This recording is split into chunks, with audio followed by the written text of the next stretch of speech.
Steve, start with you, though. What do we know? Yeah, Scott, this is coming from a Bloomberg report, and here's what we know so far.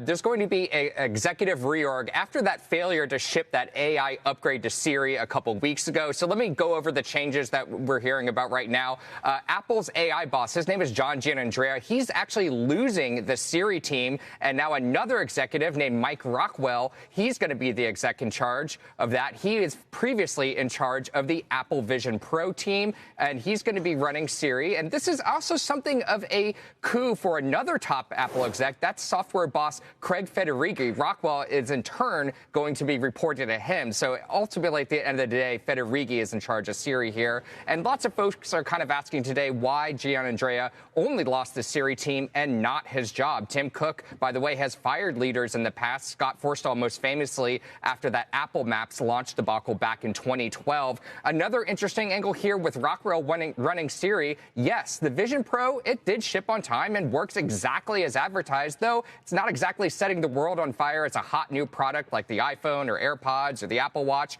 and getting Siri AI right is way more important than the Vision Pro. Now, we have no word on Apple how things are going to turn around. They're not even giving a comment today on these reorg changes, and all they're saying right now is they need more time to get AI with Siri working properly. And there's already some chatter that's not going to happen until next year at the earliest. So those of you who believe in an AI iPhone super cycle, you're going to have to wait until later this year or early next year, Scott. All right, Steve. Appreciate that. Steve Kovac. Bryn, what do you think of this shakeup in AI? I mean, they need to do more than shake up. You know, I sold half my position in December. I'm in that camp of Steve of saying the people that thought we were going to have some super cycle, I never saw that even remotely happening. Apple has a Trojan horse in Siri. The problem, though, is that horse is still in the barn. And that could ultimately be the AI agent that everybody uses. But the problem and the vulnerability with Apple today is Apple is a hardware company. They've always been a hardware company. 75% of the revenues come from hardware. They are now reliant on third parties to do a venture with them, whether it's Baidu or Alibaba in China or OpenAI here. And I think that makes them incredibly vulnerable to being able to pull this off and actually have an upgrade cycle, which is what they need to get revenues going, because this is a hardware, not a software company. Yeah. Why do you own the stock? Sounds like you don't really want anything to do with it right now.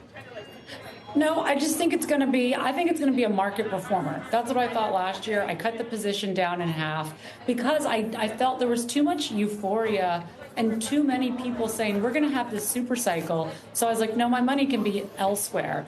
I'm talking with earbuds. I have all the Apple. I have incredible respect for Tim Cook and his team, but who is their Mustafa Suleyman, right? And so it's like Microsoft hired Mustafa Suleyman, who, for those who don't know, co-founded DeepMind, to go and run their AI. They need a big person outside, like Microsoft hired Mustafa, to come in and really take the reins, because I think we're in uncharted waters for Apple. So we'll see. I think it'll be a market performer, which may not be great this year, but I'm definitely not ready just to completely sell the stock.